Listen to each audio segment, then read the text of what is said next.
اعوذ باللہ من الشیطان الرجیم بسم اللہ الرحمن الرحیم الحمدللہ رب العالمین والصلاة والسلام علی محمد وعلی آلہ وسلم۔ سورہ النساء رکوع نمبر 16۔ بسم اللہ الرحمن الرحیم۔ انا انزلنا الیک الکتاب بالحق لتحکم بین الناس بما اراک اللہ۔ بے شک ہم نے نازل کی آپ کی طرف کتاب حق کے ساتھ تاکہ آپ فیصلہ کریں لوگوں کے مابین اس سے جو دکھایا ہے آپ کو اللہ تعالیٰ نے۔ وَلَا تَكُن لِّلْخَائِنِينَ خَصِيمًا، اور نہ ہو خیانت کرنے والوں کی طرف سے مخاصمت کرنے والا۔ وَاسْتَغْفِرِ اللَّهَ إِنَّ اللَّهَ كَانَ غَفُورًا رَحِيمًا، اور استغفار کریں اللہ سے، بے شک اللہ تعالیٰ مغفرت فرمانے والا، رحم فرمانے والا ہے۔ اراکا، شناسا کیا، دکھایا، سجایا، has shown you، للخائنین، خیانت کرنے والوں کے لیے، فار دا ڈیسیٹفل۔ خصیمن، خصم سے بنا، خصم پن، اور خصم پن ہوتا ہے فریق مقابل ہونا، جھگڑا کرنا، لیڈر۔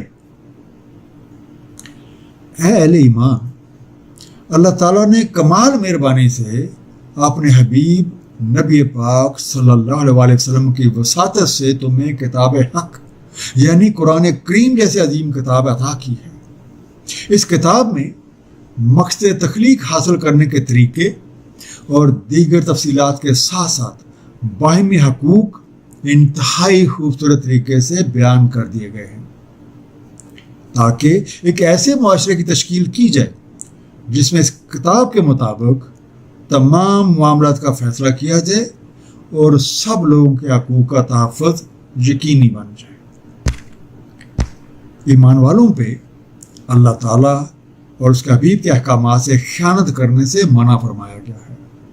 سورہ انفال آیت نمبر 27 میں ارشاد ہے، اے ایمان والو، مت خیانت کرو اللہ اور اس کے رسول سے، اور نہ خیانت کرو اپنی امانتوں میں جب کہ تم علم رکھتے ہو۔ اس لیے کسی کو بھی یہ حق حاصل نہیں ہے کہ خلاف حق کرنے والوں کی طرفداری کرے اور ان کی طرف سے کوئی مقدمے کا وکیل بنے۔ بہرحال عملی زندگی میں انسان سے غلطیاں بھی ہو جاتی ہیں، کوتاہیاں بھی ہو جاتی ہیں۔ ان غلطی اور کوتاہیوں سے محفوظ رہنے کا طریقہ یہ ہے استغفار۔ اور یہ یاد رکھیں کہ اللہ تعالیٰ اپنی طرف متوجہ ہونے والوں کو معاف فرما دیتے ہیں اور انہیں ان غلطیوں کے برے اثرات سے محفوظ کر دیتے ہیں۔ وَلَا تُجَادِلْ عَنِ الَّذِينَ يَخْتَانُونَ أَنفُسَهُمْ، نہ مجادلہ کریں ان کے بارے جو خیانت کر رہے ہیں اپنے آپ سے۔ ان اللہ لا يحب من کان خوانا اثیما، بے شک اللہ تعالیٰ کو نہیں محبت کسی خیانت کار گناہ گار سے۔ یستخفون من الناس ولا یستخفون من اللہ، یہ مخفی رہتے ہیں لوگوں سے اور یہ نہیں مخفی رہتے اللہ تعالیٰ سے۔ وَهُوَ مَعَهُمْ إِذْ يُبَيِّتُونَ مَا لَا يَرْضَىٰ مِنَ الْقَوْلِ، اور ان کے ساتھ ہے، وہ ان کے ساتھ ہے جب یہ تجویزیں بناتے ہیں راتوں کو، نہیں وہ راضی جن باتوں سے۔ وَكَانَ اللَّهُ بِمَا يَعْمَلُونَ مُحِيطًا، اور اللہ تعالیٰ ان کے اعمال کا احاطہ کیے ہوئے ہے۔ تجادل، جدل، اپنی بات کو منوانے کے لیے اصرار کرنا یا اپنی بات کو طول دینا۔ دوسرا لفظ ہمارے سامنے یختانون، خیانت کرتے ہیں، دوز ہو چیٹ۔ خیانت یختانون کا روٹ جو ہے وہ ہے خون، خے واو نون، اور خون کا بنیادی مفہوم کسی چیز کو کم کر دینا ہے۔ تو اس لحاظ سے خیانت سے مراد یہ ہے کہ اگر کسی شخص کو امانت دار سمجھا جائے اور وہ پھر اس امانت کا اور اس عہد کا پاس نہ کرے۔ خوانا، خیانت کار، خیانت کرنے والا۔ یستخفون، چھپاتے ہیں، دے ہائڈ۔ یبیتون، یبیتون ہوتا ہے راتوں کو مشورے کرنا یا پھر چوری چھپے مشورے کرنا، خلاف حق باتیں جو ہیں ان پہ ڈسکشن کرنا۔ اہل ایمان کا تو یہ شیوہ ہے ہی نہیں کہ جو لوگ اللہ تعالیٰ اور نبی پاک صلی اللہ علیہ وسلم کی طرف سے جو حقوق کی ادائیگی میں خیانت کرتے ہیں وہ ان کا ساتھ دیں یا ان کے حق میں بحث مباحثے کرے۔ خیانت کار اپنی کرتوتوں کو لوگوں سے چھپاتے ہیں تاکہ کسی کو بھی ان کی ان حرکتوں کی یا ان کی ان باتوں کی کانوں کان خبر ہی نہ ہو، اور اکثر وہ کامیاب بھی ہو جاتے ہیں۔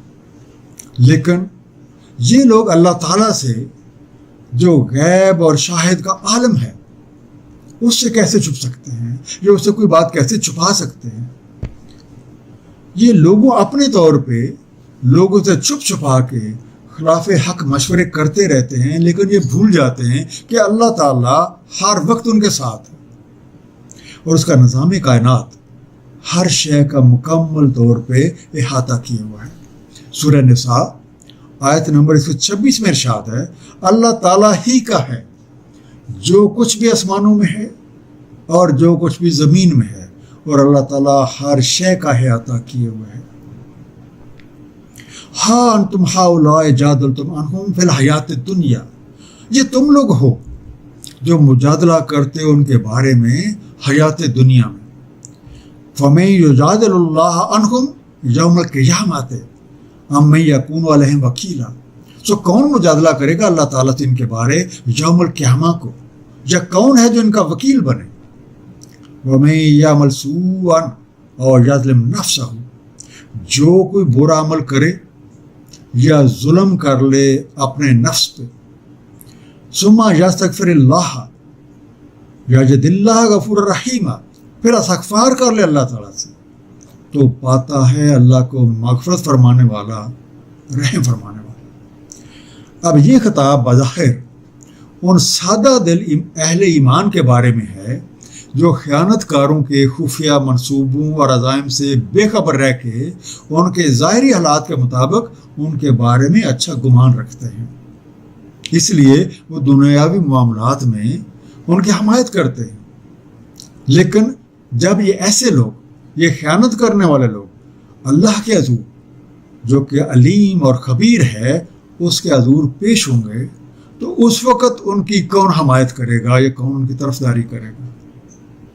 اللہ تعالیٰ کے قانون کے مطابق اگر کسی سے کوئی برا فعل سرزد ہو جائے یا کوئی ظلم کر بیٹھے، تو اپنی غلطی کا احساس ہوتے ہی وہ شخص اپنی غلطی کی تلافی کرے، اپنے قصور کی معافی مانگ لے اور آئندہ سے ایسے نہ کام کرنے کا وعدہ کر لے، تو اللہ تعالیٰ اسے معاف فرما دیتے ہیں۔ سورہ زمر آیت نمبر 53 میں ارشاد ہے، کہہ دیں اے میرے بندو جو اسراف کر بیٹھے ہیں اپنے اوپر، مت نا امید ہوں اللہ کی رحمت سے، بے شک اللہ تعالیٰ مغفرت فرما دیتا ہے سب تقصیروں کی، بے شک وہی مغفرت فرمانے والا، رحم فرمانے والا ہے۔ وَمَن يَكْسِبْ إِثْمًا فَإِنَّمَا يَكْسِبُهُ عَلَىٰ نَفْسِهِ، تو جو کوئی کماتا ہے گناہ، سو اس کا کمایا اسی نفس پہ، یہاں کہتے ہیں کہ وہ اسی کے اوپر۔ وَكَانَ اللَّهُ عَلِيمًا حَكِيمًا، اللہ تعالیٰ علم والا، حکمت والا ہے۔ وَمَن يَكْسِبْ خَطِيئَةً أَوْ إِثْمًا ثُمَّ يَرْمِ بِهِ بَرِيئًا، اور جو کوئی ارتکاب کرے کسی خطا یا گناہ کا پھر اچھال دے اسے کسی بے گناہ پہ، وَقَدِ احْتَمَلَ بُهْتَانًا وَإِثْمًا مُبِينًا، تحقیق وہ حامل ہوا بہتان کا اور ایک سری گناہ کا۔ یرم رمی سے بنا، جو رمی کرنا، پتھر پھینکنا، پھینکے، گرا دے، تو مت لگائے۔ بریان جو اس سے بری ذمہ ہے، جو بے گناہ ہے، انوسینٹ، فری آف اٹ۔ احتمالا حامل ہوا، اس نے اٹھا لیا۔ اس آیت میں ہمیں بہتان کی جو ڈیفینیشن ہے، بہتان کی جو تعریف ہے، وہ ایک بہت واضح لفظ میں ملتی ہے۔ اس کے مطابق کسی کے ذمے وہ بات لگا دینا جو اس نے نہیں کی یا اس میں ہے ہی نہیں۔ قانون ربی ہے کہ ہر کسی کا کمایا اس کے اپنے ہی اوپر ہے اور وہ خود اس کا جواب دے۔ یہ حقیقت قرآن کریم میں بارہا انتہائی واضح لفظ میں بیان فرما دی گئی ہے۔ مثلا سورہ بقرہ آیت نمبر 286، نہیں مکلف بناتا اللہ تعالیٰ کسی نفس کو مگر جتنی اس کی وسعت ہو، اس کے لیے جو اس نے کمایا اور اسی پر جو اس نے کمایا۔ سورہ المدثر آیت نمبر 38 میں ارشاد ہے، ہر نفس بسبب اس کے جو اس نے کمایا ہے گروی رکھا ہوا ہے۔ آیت نمبر 112 بہتان سازی کے بارے میں ہے۔ اس کے مطابق اگر کوئی شخص اپنے کیے ہوئے غلط کام کو کسی دوسرے کے ذمہ لگا دیتا ہے، در حالانکہ اس شخص نے وہ فعل نہیں کیا، تو الزام لگانے والا بہتان کا مرتکب ہوا، اور بہتان جان بوجھ کر کیا ہوا سخت گناہ ہے اور اس کی قرار واقعی سزا ہے۔ سورہ الاحزاب آیت نمبر 58 میں ارشاد ہے، اور جو اذیت دیتے ہیں مومن مردوں اور مومن عورتوں کو بغیر اس کے کہ انہوں نے کوئی ارتکاب کیا ہو، تحقیق وہ حامل ہوئے بہتان کے اور ایک سری گناہ کے۔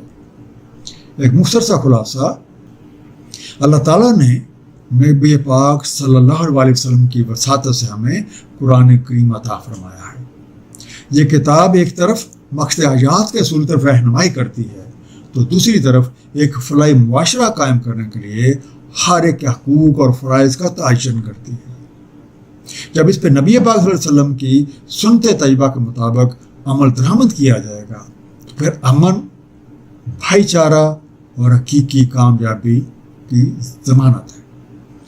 پیغام حق پہ عمل کرنا یا نہ کرنا ہر کسی کی اپنی ثوابدید ہے۔ قانون ربی کے مطابق ہر کوئی اپنے اعمال کا خود ذمہ دار ہے اور اسے اس کا خود ہی حساب دینا ہے۔ دوسروں پہ بہتان لگانا بہت ہی معیوب اور قابل تعزیر گناہ ہے، اور ایسا کرنے والا سخت سزا کا مستحق ہو جاتا ہے۔ اللہ تعالی ہم سب کو قرآن کریم کا صحیح مفہوم عطا فرمائیں اور ہمیں اس پہ نبی پاک صلی اللہ علیہ وسلم کی سیرت طیبہ کے مطابق عمل کرنے کی توفیق دیں۔ صدق اللہ العلی العظیم، صلی اللہ تعالی علی حبیبہ محمد وآلہ وسلم۔